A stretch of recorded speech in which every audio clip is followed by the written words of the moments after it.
क्या बात है? गुरुदेव, हम लोग समस्त दानव लोग की ओर से एक विनती लेकर आए हैं।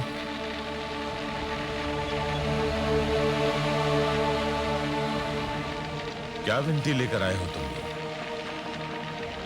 सोमवती अमावस्या के आरंभ होने में अधिक समय नहीं रह गया है। जो कुछ कहना है शीघ्र से शीघ्र कहो। गुरुदेव, आप इस अनुष्ठान को स्थगित कर दीजिए। हाँ गुरुदेव, हम सबकी विनती है कि आप इस कठोर अनुष्ठान का निर्णय बदल दें। निर्णय बदल दूं? जानते हो तुम क्या कह रहे हो? तुम ये नहीं कह रहे हो कि मैं अपना निर्णय बदल दूं। तुम ये कह रहे हो कि मैं अपने जीवन का नियम बदल दूं, मैं अपने सिद्धांतों को बदल दूं। तुम ये कह रहे हो कि मैं शिव शंकर को दिया हुआ वचन तोड़। तुम मेरे पास विनती लेकर नहीं, अपने गुरु के लिए अपमान की योजना लेकर आए हो। नहीं नहीं गुरुदेव,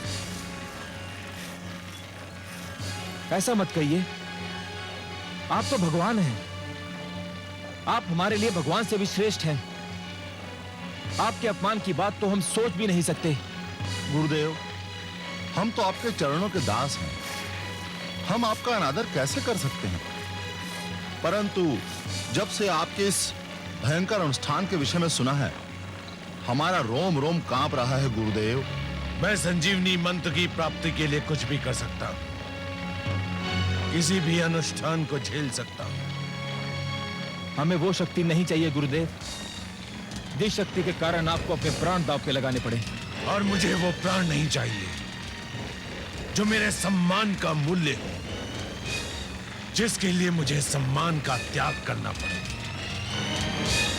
तुम चाहते हो कि मैं अपने अनुष्ठान को स्थगित करके मैं समस्त जीवन अपनी कायरता का बोझ लेकर अपने कंधों पर ढोता रहूं।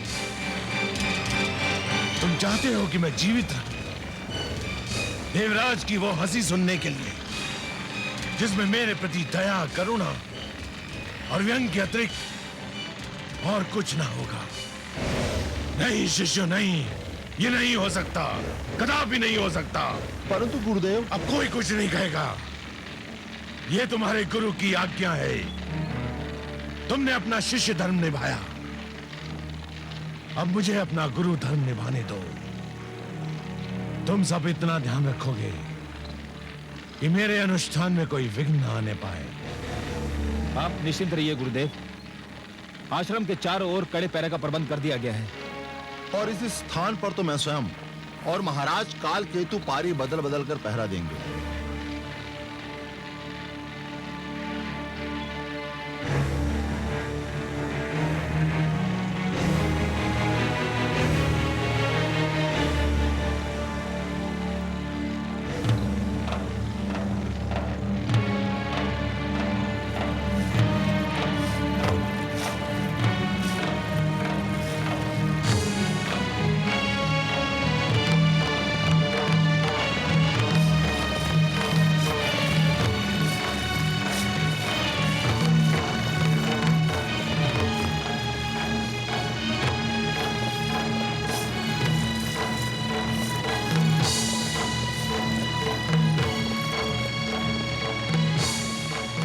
पत्तियों को अग्नि दो काल केतु।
सचमुच देवराज का ये असीम विश्वास मात्र भ्रम न सिद्ध हो। दैत्य गुरु शुक्राचार्य को अपने अनुष्ठान के आरंभ में कुछ कठिनाइयां अवश्य हुई, किंतु अब वे धुएं का पान इतनी सरलता से कर रहे हैं जैसे कोई शिशु दुग्धपान करता है।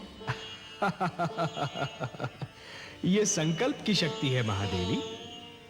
जब कोई व्यक्ति किसी कार्य को करने के लिए दृढ़ संकल्प कर लेता है तो पर्वत भी उसके सामने राई के समान हो जाता है।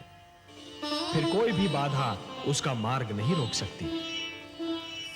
हे महादेवी, जब एक छोटा सा झरना संकल्प कर लेता है तो चट्टानों की छाती चीर कर बाहर निकलता है।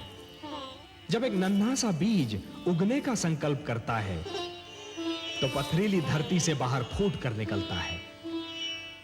मानव के मन में असंख्य शक्तियां भरी हैं महादेवी, और इन सारी शक्तियों में महानतम शक्ति है संकल्प।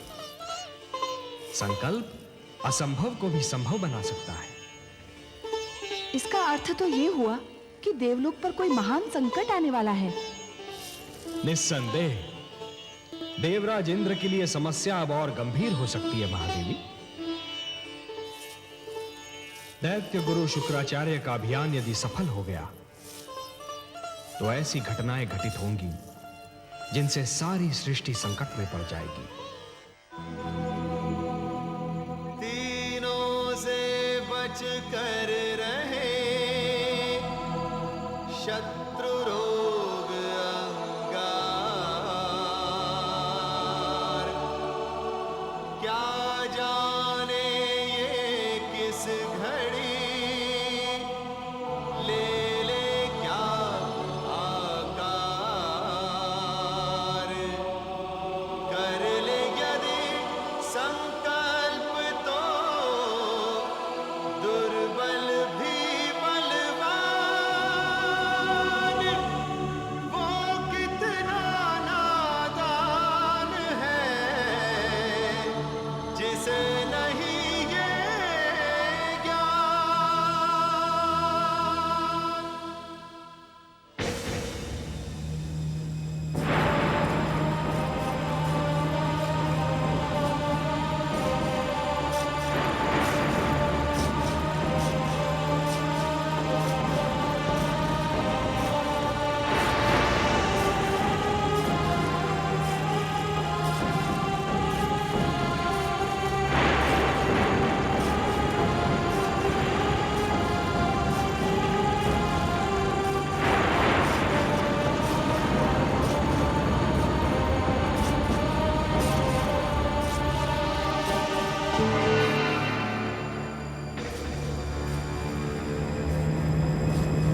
शुक्राचार्य की बुद्धि भ्रष्ट हो गई है।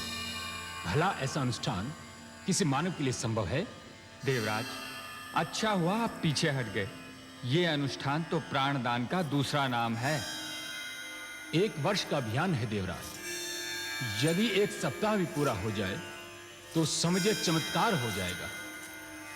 1 सप्ताह, बस 1 सप्ताह में आप सुन लेंगे कि दैत्य गुरु शुक्राचार्य और उनका अनुष्ठान दोनों वीर गति को प्राप्त हुए।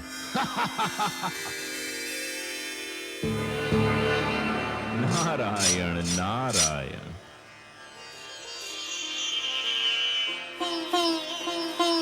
आइए देवर्षि, स्वागत है। आज इधर कैसे भूल पड़े? आपके नंदन वन में इतनी सुंदर चर्चा छिड़ी हुई थी तो मैंने सोचा थोड़ा सा आनंद मैं भी उठा लूं। यहां तो दैत्य गुरु शुक्राचार्य और उनके अनुष्ठान की चर्चा हो रही थी। आप तो जानते ही होंगे इस विषय में। आपका क्या विचार है? मेरे विचार की छोड़िए पवन देव। मेरे विचार तो भटकते रहते हैं। अच्छा विचार तो वही होता है जिसे सुनकर राजा प्रसन्न हो जाए, है ना? ऐसा क्यों कह रहे हैं आप देवर्षि? नारायण नारायण। मैं ऐसा इसलिए कह रहा हूं देवगण, क्योंकि राजा चाहे दानवों का हो, मानवों का या फिर देवताओं का, उसकी दुर्बलता एक ही होती है। किस दुर्बलता की ओर संकेत कर रहे हैं आप? मैं उस दुर्बलता की ओर संकेत कर रहा हूं जिसका नाम अंध प्रशंसा है। अर्थात यह देवराज कि हर राजा को वह बात बहुत सुहाती है जिसका आरंभ उसकी प्रशंसा से और जिसका अंत उसके शत्रु की निंदा पर होता है। फिर उस बात में सत्य की खोज वैसी ही सिद्ध क्यों न हो जैसे एक अग्निकुंड में जल की एक बूंद की खोज। देवर्षि, आप कहना क्या चाहते हैं? हे देवराज, मेरे कानों में यहां कही हुई एक बात पड़ी थी कि दैत्य गुरु शुक्राचार्य जिस अनुष्ठान का संकल्प कर रहे हैं वह किसी मानव के लिए संभव नहीं। यह तो मैंने कहा था देवर्षि। मैं तो केवल यह कहना चाह रहा था कि दैत्य गुरु शुक्राचार्य जो अनुष्ठान कर रहे हैं वह मानवों के लिए ही संभव है, देवताओं के लिए नहीं। नहीं तो देवराज उस अनुष्ठान से भाग क्यों खड़े होते? मैं ठीक कह रहा हूं ना देवराज? तो क्या दैत्य गुरु अपने अनुष्ठान में सफल हो जाएंगे? हो जाएंगे नहीं, हो रहे हैं देवराज। जो अनुष्ठान के 2 दिन कुशलता से बिता सकता है वह पूरा 1 वर्ष भी बिता सकता है। दैत्य गुरु के अनुष्ठान का चरम बिंदु संजीवनी की प्राप्ति होगा देवराज, और संजीवनी का मिलना देवताओं के लिए संकट के समय का आरंभ। ऐसा मत कहिए देवर्षि। इसकी तो कल्पना मात्र से मेरे तन में झुरझुरी दौड़ जाती है। मेरे पास आपकी इस झुरझुरी का उपचार तो नहीं है देवराज। हां, आपके लिए यह अशुभ समाचार अवश्य है कि दैत्य गुरु शुक्राचार्य का अनुष्ठान सफलता की ओर बढ़ रहा है।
देवर्षि, आपने ये क्या किया? क्या किया मैंने माते? आपने सनसनी फैलाकर समस्त देवलोक में भय का वातावरण उत्पन्न कर दिया। सत्य के प्रदर्शन को आप सनसनी कह रही हैं माते? मैंने देवलोक में सनसनी नहीं फैलाई। देवराज इंद्र अपनी अंध प्रशंसा से भ्रमित हो रहे थे। मैंने तो केवल सत्य कहकर उन्हें सावधान करना चाहा था, भयभीत नहीं। माते, आप तो जानती ही हैं कि बातें दो प्रकार की होती हैं। पहली वे जो सुनने में तो अच्छी लगती हैं किंतु सत्य नहीं होती, और दूसरी वे जो भले ही सुनने में अच्छी न लगे किंतु सत्य होती हैं। मैंने देवराज इंद्र से केवल सत्य कहा था, भले ही वह उन्हें सुनने में अच्छा ना लगा हो। समस्या यह है माते कि देवताओं के राजा होते हुए भी देवराज ऐसे लोगों से घिरे रहते हैं जो केवल उनकी झूठी प्रशंसा करते रहते हैं। देवर्षि ठीक कह रहे हैं महादेवी। किसी को अपने संकट से सावधान कराना अर्थात अपना धर्म निभाना, फिर वो असावधान व्यक्ति कम से कम ये तो नहीं कह सकता कि किसी ने मुझे संकट से सावधान ही नहीं कराया। परंतु हे कमल नयन, इस घबराहट में देवराज कोई अनुचित पग उठा ले तो क्या होगा? यही तो देवेंद्र के विवेक की परीक्षा होगी ना महादेवी। इसी से तो सिद्ध होगा कि क्या देवेंद्र को अपनी भूल का आभास हुआ है या फिर वो अपनी भूल को छुपाने के प्रयास में दूसरी भूल कर बैठेंगे। क्या मलय केतु, ये क्या कह रहे हैं गंधर्वराज चित्ररथ? हाँ देवराज, दैत्य गुरु शुक्राचार्य पर तपस्या की कठोरता का कोई प्रभाव दिखाई नहीं दे रहा है। हमें तो भय है देवराज कि वो अपनी परीक्षा में सफल हो जाएंगे। असंभव, ये नहीं हो सकता, कदापि नहीं हो सकता। रक्षिता, ऋताची, ऋतुपर्णा, आज्ञा देवराज। दैत्य गुरु शुक्राचार्य का अभियान सफल हो गया तो समस्त देव और मानव संस्कृति घोर संकट में पड़ जाएगी। शीघ्र धरती पर जाओ और किसी भी प्रकार उनके अनुष्ठान को विफल करो। उनका ध्यान अपनी ओर आकर्षित करो और उनकी तपस्या में विघ्न डाल दो। जाओ, मेरी आज्ञा का पालन करो। रक्षिता, ऋताची, ऋतुपर्णा, तुम सब चुप क्यों हो? क्या मैं तुम्हारे मौन का यह अर्थ लूं कि तुम्हें अपने अधिपति की आज्ञा स्वीकार नहीं? हमें इतना साहस नहीं देवराज, परंतु क्या? हमें दैत्य गुरु शुक्राचार्य से भय लगता है। भय? क्यों भय लगता है? दैत्य गुरु महान विद्वान और तेजस्वी हैं। वो हमें श्राप दे सकते हैं और उनके श्राप से तो कोई भी मुक्ति नहीं दिला सकता। देवराज, आप ही नहीं।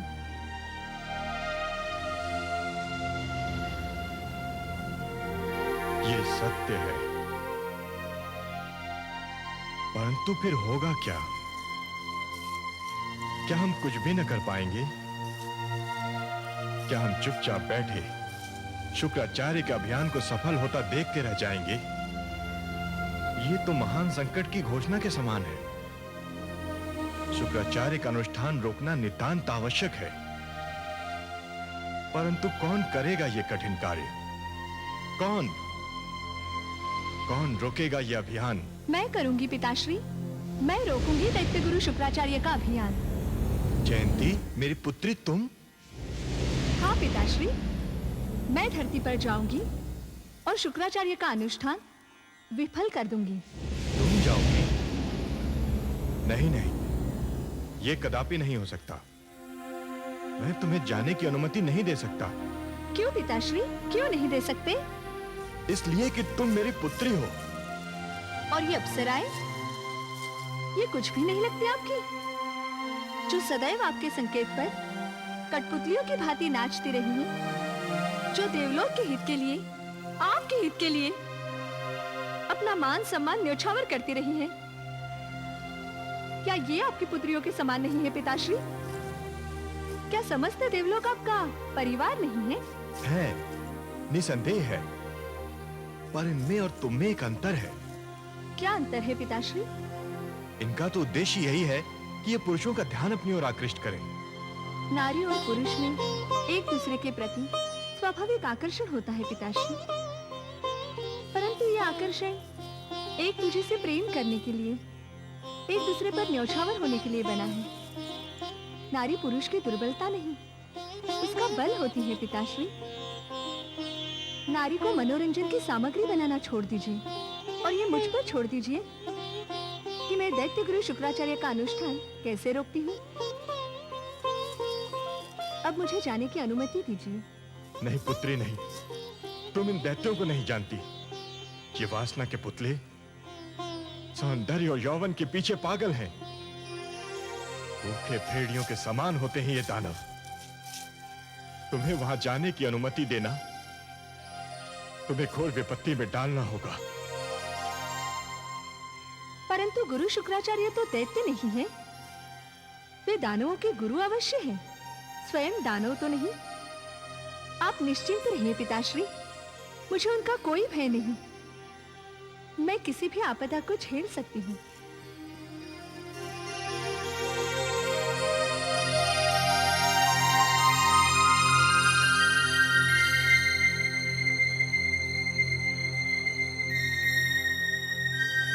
हे सर्वेश्वर, ये घटना तो बहुत विचित्र मोड़ ले रही है। अब तो देवराज इंद्र की पुत्री जयंती भी इस भयंकर खेल में कूद पड़ी है। भय महादेवी, भय। जो भी हो रहा है उसका कारण देवराज इंद्र का भय ही है। यदि भूल का आभास समय पर ना हो तो वो भूल एक दिन भय में परिवर्तित हो जाती है।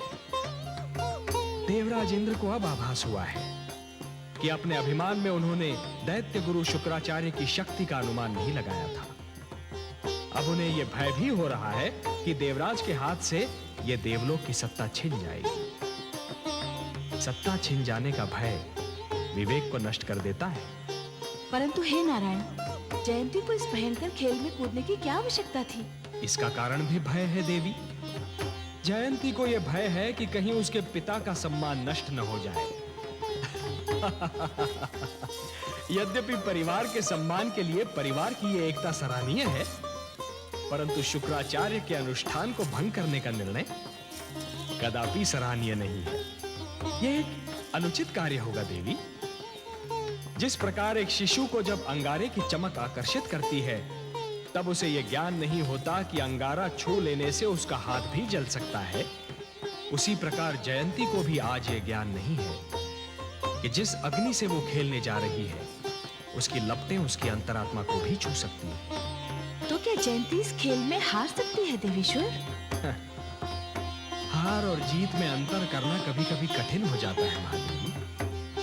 कोई हार कर भी जीत जाता है तो कोई जीत कर हार जाता है।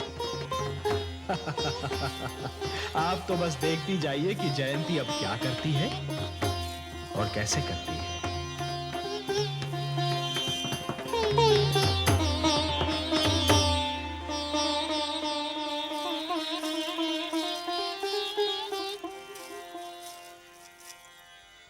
पुत्री, तुम्हारा निर्णय सर्वथा अनुचित है। क्यों माताश्री? तुम्हें इस भयंकर खेल में कूदने की कोई आवश्यकता नहीं थी। क्या मैं इसका कारण जान सकती हूँ? कारण ये है कि तुम मेरी पुत्री हो, कन्या हो, और कन्याओं को इन बखेड़ों में नहीं पड़ना चाहिए। माते, मुझे आश्चर्य हो रहा है कि आप परिवार के सम्मान को बखेड़ा कह रही हैं। कुछ भी हो, कन्याओं के लिए कुछ सीमाएं बनाई गई हैं, और उन सीमाओं से बाहर निकलना उनके लिए अच्छा नहीं होता। तो आप ही यही समझते हैं कन्याएं दुर्बल और तुच्छ होती हैं। जो काम पुत्र कर सकते हैं वो पुत्रियां नहीं कर सकती, या उन्हें नहीं करना चाहिए। आप भूल रही हैं माताश्री, परिवार के सम्मान की रक्षा केवल पुत्रों का कर्तव्य नहीं, पुत्रियों का भी कर्तव्य है। और यदि ना भी होता तो भी मैं ये कार्य अवश्य करती। क्यों? एक उदाहरण बनाने के लिए, ये बताने के लिए कि कन्याओं को अब आगे होना होगा। वे सारे कार्य करने होंगे जो अब तक केवल पुरुषों के लिए सीमित समझे जाते थे। पुत्री, तुम नहीं जानती तुम क्या कर रही हो। तुम दैत्य गुरु शुक्राचार्य की शक्ति को नहीं जानती। और माताश्री, आप मेरी क्षमता को नहीं जानती। मुझे अनुमति दीजिए।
मुझे तुम पर गर्व है पुत्र।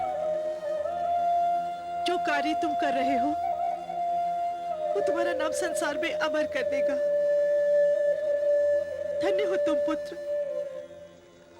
तुम्हारा प्रयत्न सफल हो, तुम्हारी कामना पूर्ण हो, इसके लिए मैंने भी आज से अन्न और जल दोनों का त्याग कर दिया है।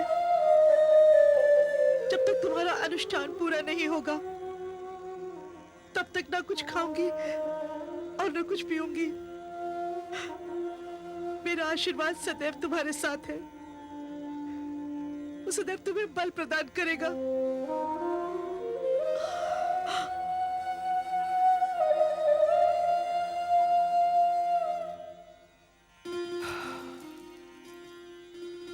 हे महादेवी, जानती हैं सृष्टि का सबसे सुंदर दृश्य क्या होता है?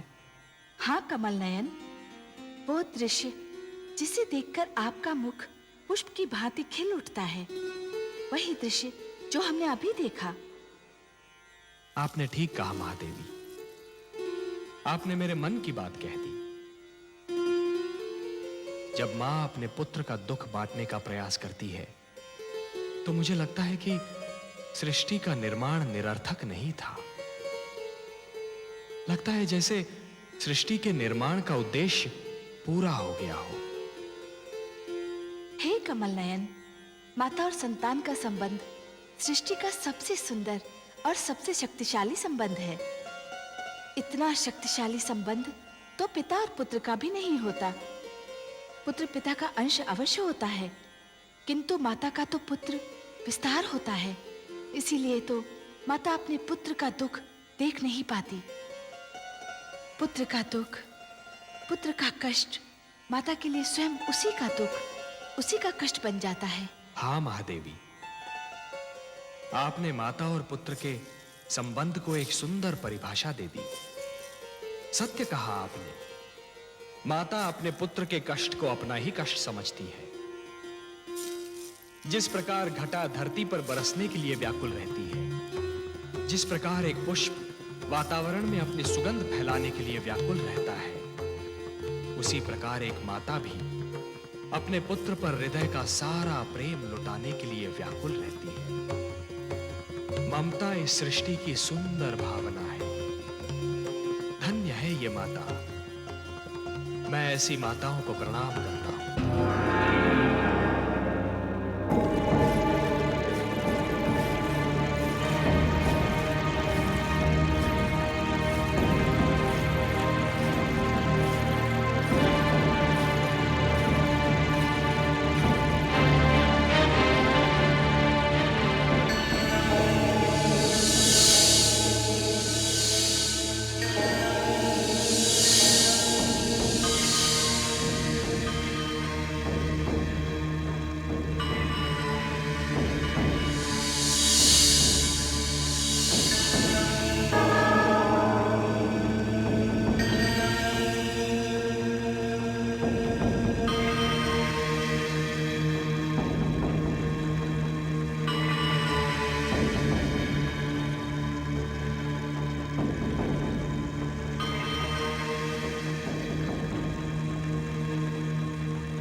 कौन हो तुम?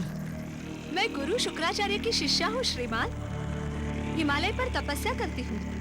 मुझे समाचार मिला कि मेरे गुरु अपने जीवन को दांव पर लगाकर अनुष्ठान कर रहे हैं, तो मैं उनके दर्शन को चली आई। दर्शन कर लिए, अब लौट जाओ।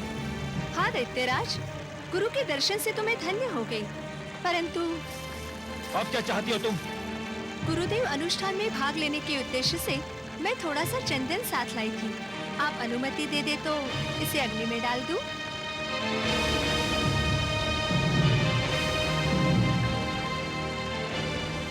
जो करना है शीघ्र करो और यहाँ से तुरंत चली जाओ।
मैं संजीवनी मंत्र उसी को दूंगा जो 1 वर्ष तक धरती के 365 दिन वृक्ष से उल्टा लटक कर जल और अन्न त्याग कर केवल जलती हुई पत्तियों का धुआं पीता रहा पूरे 1 वर्ष।